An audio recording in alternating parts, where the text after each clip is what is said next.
11 de la mañana en Buenos Aires, 4 de la tarde en Berlín. Del otro lado de la pantalla lo tengo a Alan Pauls con un poco de nervios de que no se corte, de que el Wi-Fi responda, de que podamos tener el tiempo suficiente para hablar en profundidad sobre la novela y sobre su literatura.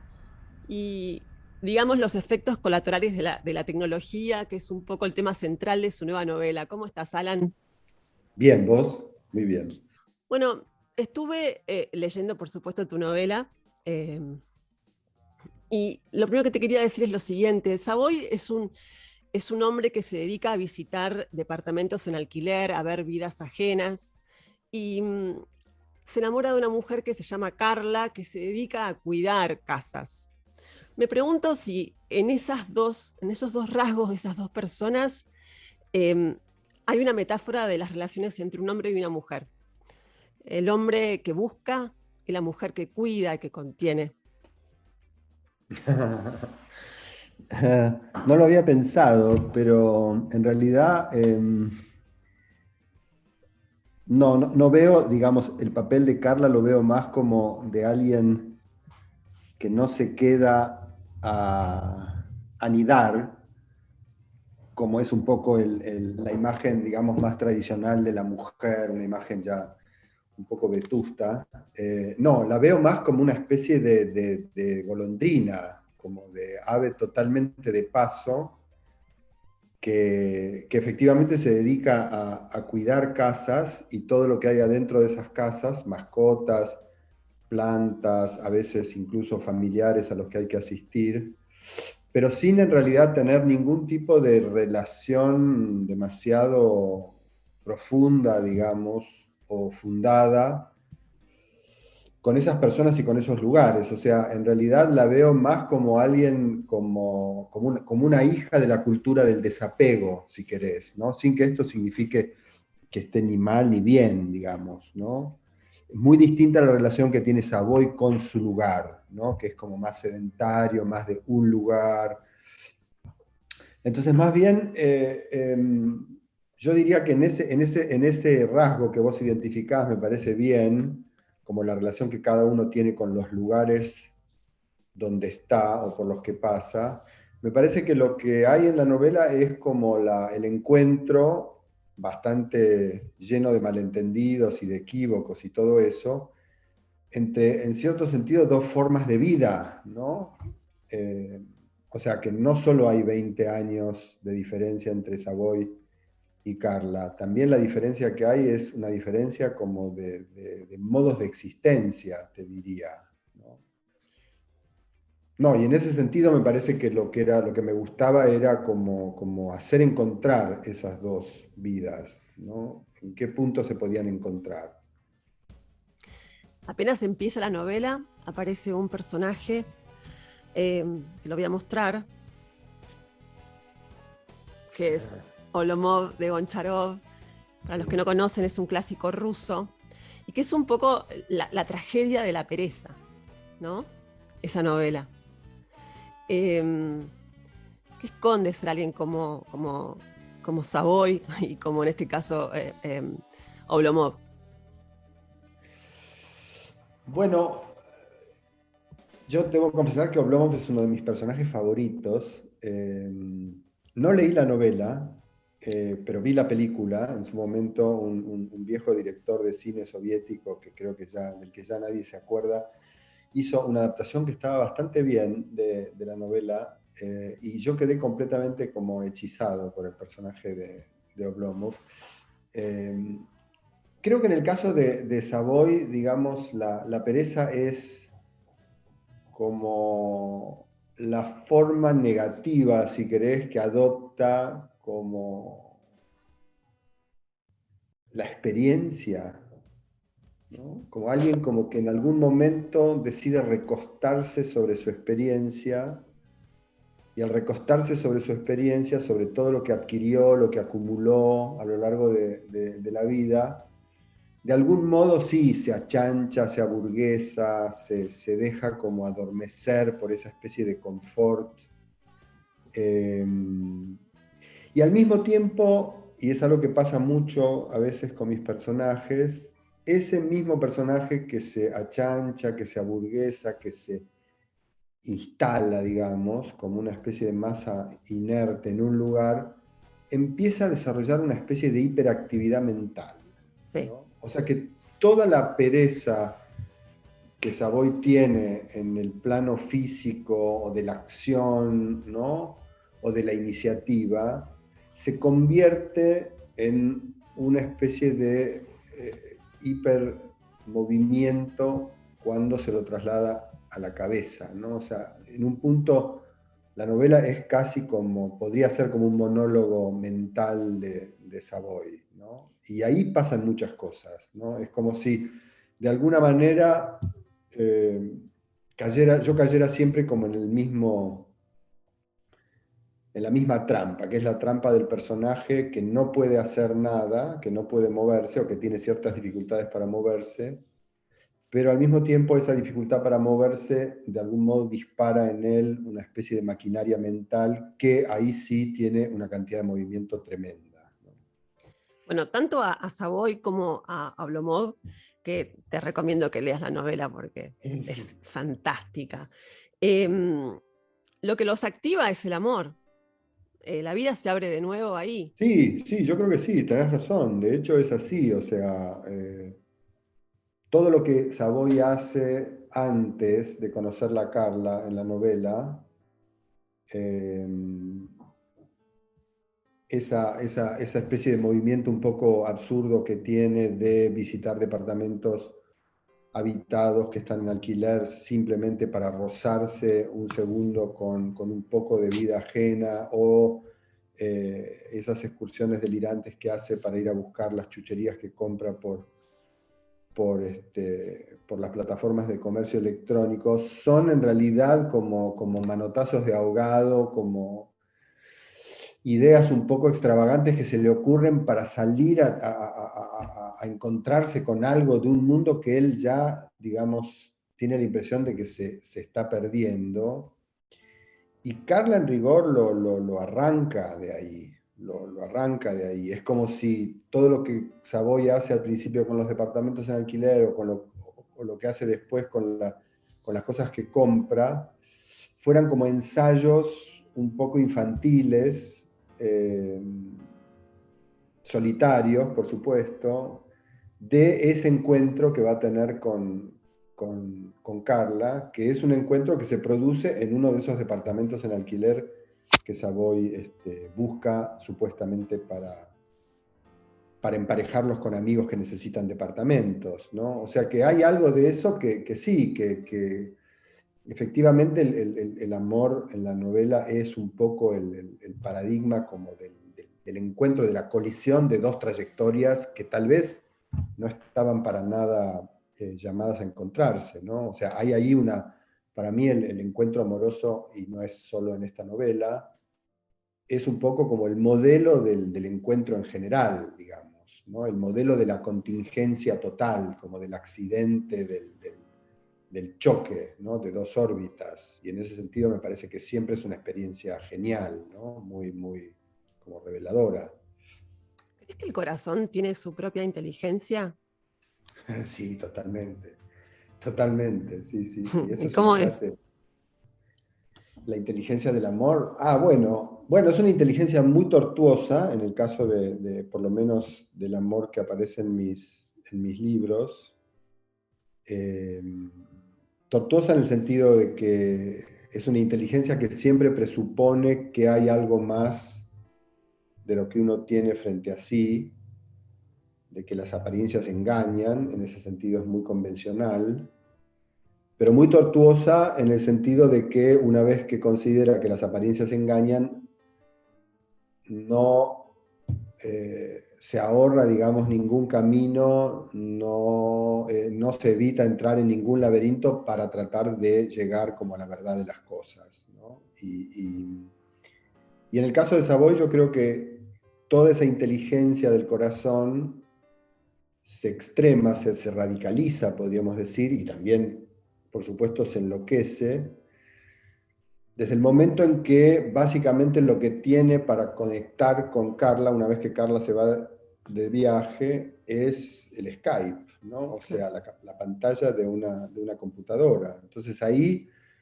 esa inteligencia del corazón se convierte en una especie de máquina de detección, de máquina de sospecha, en una máquina de leer también. Savoy lee los cuadros, el cuadro de la pantalla del Skype como si fuera, no sé, un historiador del arte leyendo un cuadro renacentista, o sea que está todo el tiempo atento a los detalles, todo el tiempo como pensando en qué hay en esa imagen que Carla le da, que contradice o que ratifica lo que Carla le dijo que estaba haciendo, la ciudad en la que estaba viviendo, la casa que estaba cuidando. O sea, la inteligencia del corazón, por lo menos en mis novelas, es un poco una inteligencia que funciona mucho alimentada por cierta paranoia, podríamos decir.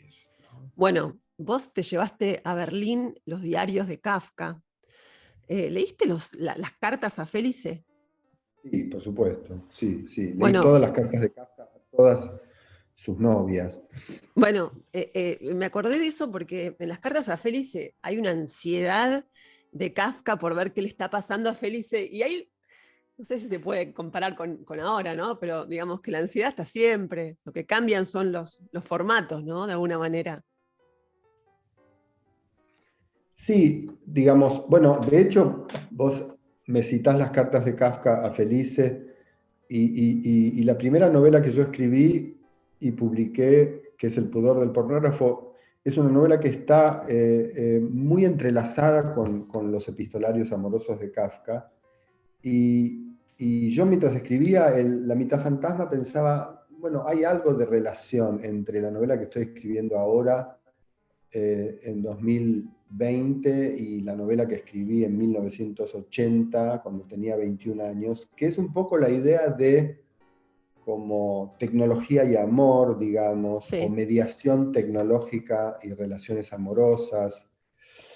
Y es cierto que, por lo menos en el campo de las relaciones amorosas, siempre que hay una intermediación sí. entre los dos amados, o entre los dos amantes, siempre hay un efecto colateral así privilegiado que es la ansiedad. Efectivamente, es así, porque si comparás efectivamente la ansiedad que Kafka tenía esperando que el correo le devolviera la respuesta a su carta que le manda Felice, es muy parecida a la ansiedad, digamos, que uno tiene ahora cuando no te clavan el visto en el WhatsApp.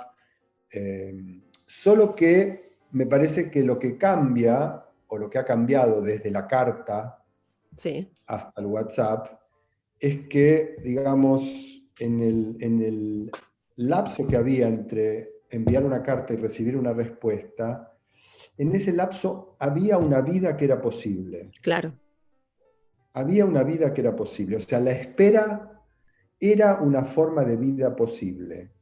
Y hoy yo diría que en esos 3 segundos que tarda el tilde doble, opaco, en brillar con el flujo celeste, no hay ninguna vida posible. O sea, no hay absolutamente ninguna manera de atravesar esa instancia sin perderte en la angustia, en la ansiedad. No importa que el mensaje que estás esperando sea una reverenda imbecilidad, digamos, ¿no? La ansiedad se produce exactamente igual.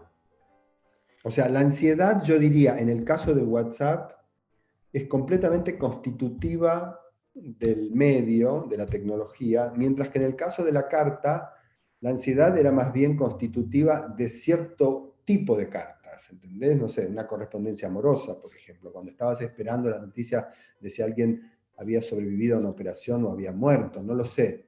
Pero digamos, ahora cualquier idiotez que implique la aparición de esa prueba, el visto clavado, produce ansiedad, ¿no? Eso es algo que es bastante estremecedor, me parece. Bueno, vos hablás en un momento de una palabra mal puesta, ¿no? De los malentendidos que se desencadenan en un chat, por ejemplo, ¿no?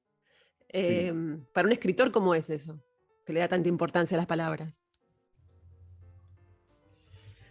Bueno, yo no sé, o sea, yo creo que, o sea, yo entro todo el tiempo en situaciones equívocas y de malentendido y hasta me he peleado con personas a las que quiero mucho solo por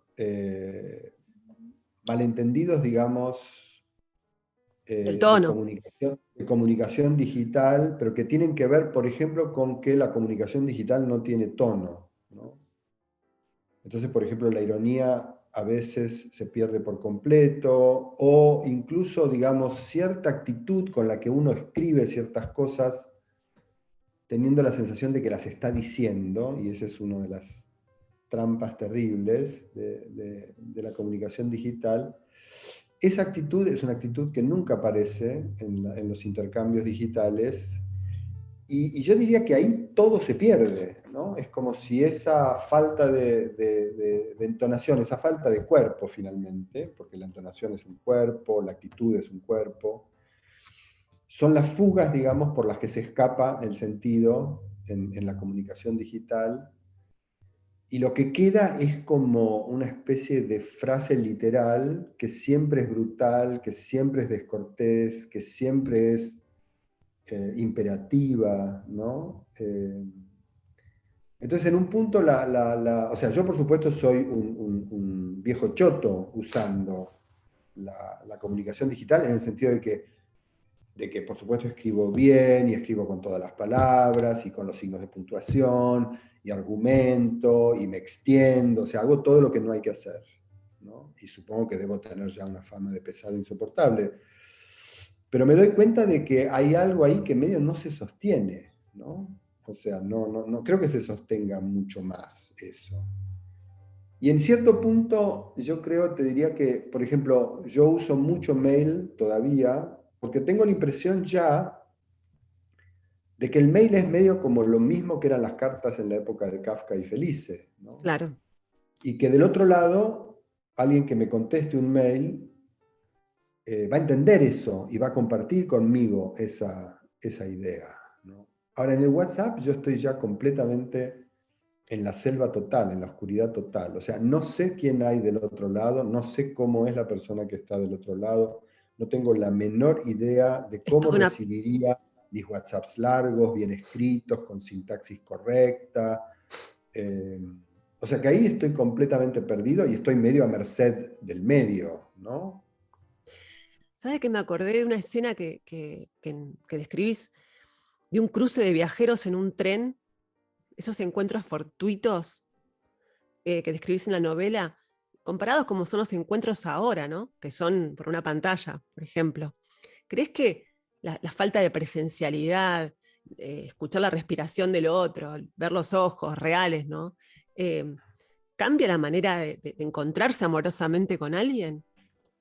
Bueno, yo creo que ahí, digamos, una de las amenazas es efectivamente que eso ya no pueda producirse, ¿no? O bien porque la presencialidad sea algo amenazante, contexto COVID, corona, etcétera. Pero también hay otra amenaza que es que ya no puedas cruzar miradas con otra persona por terror a que la otra persona te haga juicio por acoso sexual o avance indebido, ¿no? Que es algo de lo que no hablo en la novela, pero que es una cosa que a mí me preocupa mucho también, ¿no? Porque también ahí hay, o sea, no equipararía las dos situaciones, pero también eso me preocupa en el sentido de cómo afecta eso, esa especie de terror, ¿no? Que de algún modo se ha generalizado. Ahora creo que un poco menos, tal vez porque hubo como un raro overlapping entre la demonización de la presencialidad con el COVID y la demonización de la presencialidad eh, en el sentido de que cuando hay un cuerpo, cuando hay dos cuerpos juntos, cualquier roce entre esos dos cuerpos que no sea previamente pactado, suscripto, consensuado, estipulado, etcétera, etcétera, puede provocar como una especie de catástrofe, ¿no? Mm. Entonces, yo creo que efectivamente, digamos, hay una especie de crisis total de la presencialidad, en muchos sentidos, ¿no? No solo en el sentido como impuesto global de la pandemia, sino también en el sentido de que estamos medio obligados hoy a repensar totalmente de qué manera estamos presentes en el presente y de qué manera estamos copresentes con otro, de qué manera compartimos un presente con otra persona, ¿no? Bueno, de hecho, De qué manera lo compartimos, digamos, de una manera armónica, con buena onda, digamos, sin invadir al otro, sin manipularlo, sin abusar de él, etcétera, etcétera, ¿no? O sea, eso también implica una crisis de la presencialidad, una crisis muy grande, yo creo, que tiene como un costado genial, en el sentido de que hay que barajar totalmente y dar de nuevo en el campo de qué creen los hombres que pueden hacer con las mujeres. Y tiene un lado muy complejo, un poco terrorífico para mí, que es la idea un poco de, bueno, como cuando fui a dar clases a Estados Unidos hace muchos años y lo primero que me dijeron cuando llegué a mi oficina fue, dejá siempre la puerta abierta de la oficina cuando tengas reuniones con alumnos y no mires a un alumno o a una alumna más de 2 segundos a los ojos. Ese es el máximo de eye contact que te permiten sin que se pase a una instancia medio judicial. Digamos. Yo dije, wow, bueno, esto es como... O sea, eso fue hace 10, 12 años. bueno, hace bastante. Sí, y yo dije, bueno, estos están todos locos. Y me parece que ellos que estaban todos locos, en Estados Unidos, por supuesto, es un campo, un laboratorio muy fértil de este tipo de experimentos, me parece que la veían venir, ¿no? Entonces sí, yo creo que todo esto está afectando el modo de encontrarse de las personas, el modo de enamorarse de las personas. Me parece que ya la gente se enamora por Tinder, se enamora por Sí, Grindr, se enamora. O sea, ya incluso esas plataformas que fueron plataformas, no sé, hechas para coger, ahora ya parece que la función sexual medio que ya no satisface y ya medio van pasando como de la función porno a la función romántica, ¿no? Y entonces yo supongo que ya eh, plataformas o aplicaciones de encuentros así fugaces sexuales empiezan a convertirse en aplicaciones de amor. No lo claro, sé. claro. No creo que la gente deje de amarse, eso sin duda. No, no diría, o el amor es romántico y presencial o no es. No, para nada. Pero evidentemente me parece que hay algo muy que cambia, incluso en el sentido de que aún en aplicaciones como Tinder o Grindr o lo que sea, digamos, aplicaciones de citas o de encuentros sexuales, hay algo raro que es como la idea del perfil, ¿no? Son aplicaciones muy basadas en el perfil, o sea, en la autobiografía, en cierto sentido, o la autopuesta en escena. Sí, como uno quiere mostrarse, claro. Es algo de lo que sí hablo un poco en la Sí, novela. sí, hablas. A mí me impresiona mucho esa idea del perfil, ¿no? La idea de como de que uno va por el mundo y hay una especie de réplica de uno en las aplicaciones que lo representa y que de algún modo es el emisario de uno en ciertos mercados, en el mercado del sexo, en el mercado del amor, en el mercado del trabajo. Eh, No, y me pero parece aparte, que esto es algo que debe cambiar mucho el momento verdaderamente de encontrarse, ¿no? volvamos un segundo al tren ese, ¿sabes por qué me acordé también? ¿Viste El último lector, el libro de Piglia? Por Sí. supuesto que lo conoces. Hay un momento donde él habla sobre la doble lectura que se produce en un tren. Creo que le está hablando de Ana Karenina en ese momento. Bueno, la cita Ana Karenina, como que vos en el tren estás leyendo y tenés el tiempo del tren y el tiempo del libro. Mm, Vos tenés un gran libro, que es este, mm, Trance, que habla sobre la lectura como algo anacrónico, como la lectura y el teatro, las últimas cosas que quedan como algo anacrónico. Y me interesaría que hables un poquito más sobre esto, ¿no? Sobre leer, que describís como una pasión de la imaginación. Eh, Me interesa mucho escucharte hablando de eso hoy, como esa cosa exclusiva que te pide la lectura. Sí, bueno, me reconozco mucho en lo que citás de Piglia, porque es algo, eh, sí, que cualquier lector, digamos, ha experimentado. Y me gusta mucho en esa escena que Piglia cita y que vos recordabas, que es algo que me parece que es muy, muy importante para la experiencia de leer, que es el momento en que después de estar leyendo un rato levantás los ojos y mirás algo en el mundo, ¿no? Esa especie de compaginación, de montaje que se produce entre lo último que leíste en la página y lo primero que mirás en el mundo. Hay ahí como una especie de película que se arma, Sí, ¿no? Como fotogramas, uno del libro, o tres podríamos decir, uno en el libro, otro en tu imaginación y el tercero en lo que ves por la ventana del tren o por la ventana del colectivo o lo que sea. Y me parece que eso es algo que hace que la lectura sea genial, ¿no? No solo el hecho de enfrascarte en un libro, ensimismarte por completo, aislarte, ¿no? Al punto que te convertís en una especie de criatura invulnerable, vos y tu librito. Yo me acuerdo de chico la sensación muy, muy física, como de que si estaba con mi libro nada me podía dañar, ¿no? Como si el libro fuera una especie de escudo, de blindaje, como de uniforme de superhéroe, ¿no? La idea como de, sí, de que el libro te envuelve y te ampara.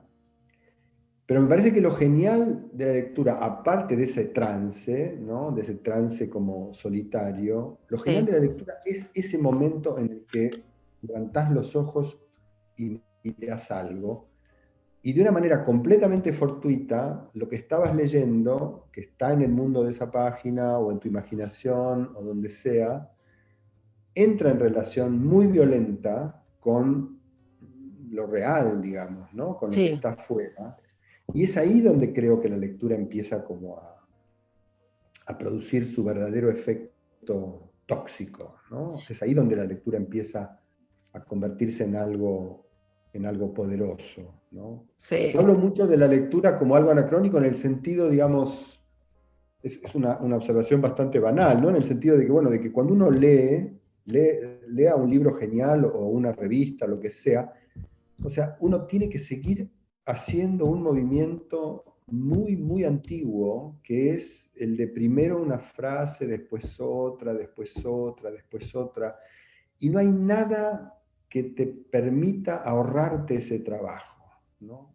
Cuando uno lee no hay atajos. Eso es lo que me parece genial de la lectura y es lo que me parece tan increíblemente antiguo de la lectura y tan pasado de moda, si querés, porque hoy hay atajos para todo. O sea, se diría que lo que más se produce hoy en el mundo contemporáneo son atajos, ¿no? Se diría que lo que más hay que hacer o lo que mejor conceptuado está es aquello que te permite llegar más rápido a algún lugar, ¿no? Ya sea en Google o comprarte ropa o enamorarte de alguien o viajar, ¿no? Cuanto más rápido puedas hacer eso, cuanto más puedas prescindir de todo el trabajo insoportable que lleva a seducir a alguien, viajar, mejor. Leer no podés pasar de la primera frase a la 24ª sin leer las que hay en el medio. Sí, a No menos que podés. lo leas Sí, pero cruzado, no es ¿no? leer, digamos. Que eso O no es sea, leer, no claro. podés leerlo, no podés leerlo de otra manera sin violentar por completo la experiencia y la práctica de la lectura.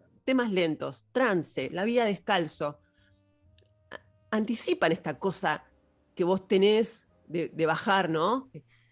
De volver a lo lento, ¿no? De nadar, de lo lento, ¿no? Sí, sí, ¿No? sí. O sea, todos los tres nombres son estar en trance, ¿no?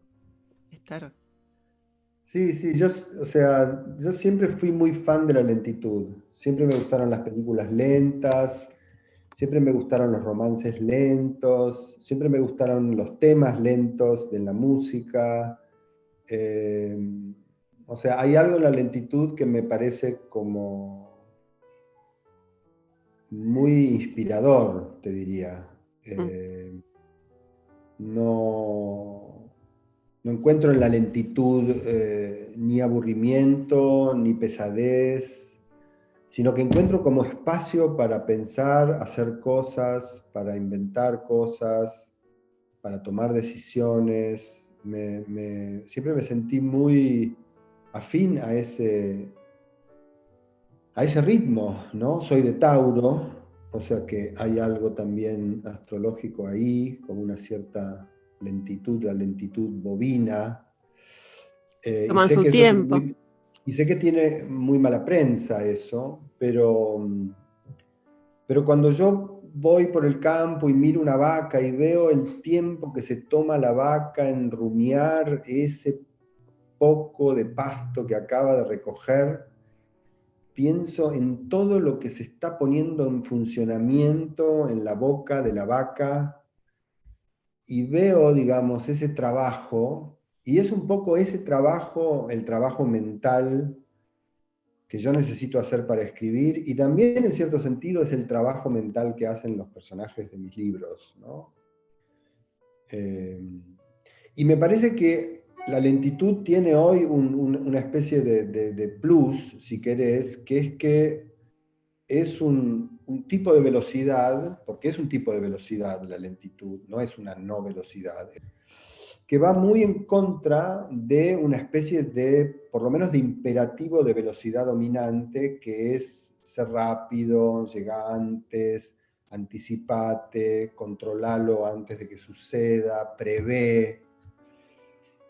Entonces me parece que hay algo que le da, hay algo en esa situación, en ese contexto, que le da a la lentitud un valor casi político, diría yo, ¿no? En el sentido como de decir, no, no hay una sola velocidad, no hay una sola forma de velocidad posible, hay muchas velocidades y la lentitud es una de ellas, así como hay muchos tiempos posibles y no solo el presente, ¿no? Y me parece que un poco escribir es, digamos, si tiene alguna función hoy, para mí escribir o el arte en general, te diría, es devolverles a las personas la idea, incluso la esperanza o la fe también, de que no hay un solo tiempo, que es el presente, sino que hay muchos tiempos, y de que no hay una sola velocidad, sino que hay muchas, ¿no? Y me parece que uno es mejor, más libre, más genial, si querés, más potente, si uno piensa que hay muchas velocidades y no una, y muchos tiempos y no uno, ¿no? Vos que sos el escritor del pasado, me gustaría preguntarte, o que cierres la entrevista, eh, pensando en el presente y en el futuro. Qué difícil me la pones para el final. No tengo la menor idea, no tengo la menor idea, o sea, nunca tuve menos idea de lo que es el futuro que ahora, y te diría que yo creo que solamente en un momento en mi vida me sentí tan viviendo en el presente, presente, presente puro como ahora, que fue en el 2001 en la Argentina que ardía, en la Argentina que estallaba, de diciembre de 2001, enero 2002. Realmente me parece que nunca me pareció tanto que la vida se comprimía en un presente absoluto como ahora. O sea, cada paso que damos es un paso como que damos en dirección a una especie de incertidumbre total. Las cosas cambian día a día, pero de una manera como que ni en el momento más vertiginoso de hace 2 años podíamos imaginarnos que podía pasar. O sea, mi única representación del futuro, te diría, y hablando de la pandemia, que es lo que todos tenemos un poco en la cabeza, es que lo mejor que podemos hacer con esto es pensar que derrotarla va a ser convertirla en algo crónico, pero es algo tan crónico o va a ser algo tan crónico como es crónica la manera absolutamente enferma en la que vivimos, ¿no? Y en la que ya vivíamos antes de entrar en la pandemia. Y creo que hay que, como que hay que empezar a pensar en las cosas como que todo lo malo y lo bueno del mundo y de la vida me estoy poniendo así como medio Claudio María Domínguez ya, es crónico. O sea que la cronicidad es la esencia de las cosas y de los procesos. Entonces, eso quiere decir que hay tiempo. Y me parece que eso es lo que nos falta ahora, ¿no? No tenemos tiempo ahora. Es algo insoportable eso, no tener tiempo. Y me parece que hay que decirse todo el tiempo, hay tiempo, hay tiempo, hay tiempo. No hagamos cosas desesperados, no hagamos cosas acorralados, no nos dejemos apretar para tomar decisiones. No tomemos decisiones hasta que no sepamos exactamente lo que queremos decidir, etcétera, etcétera, etcétera. Me parece que hay algo ahí, como hay una trampa mortal que es la idea de que en el acorralamiento se te ocurren buenas ideas. Me parece que eso es un error total. Pero no, realmente no podría decirte nada sobre el futuro, nada más que eso. Lo lamento.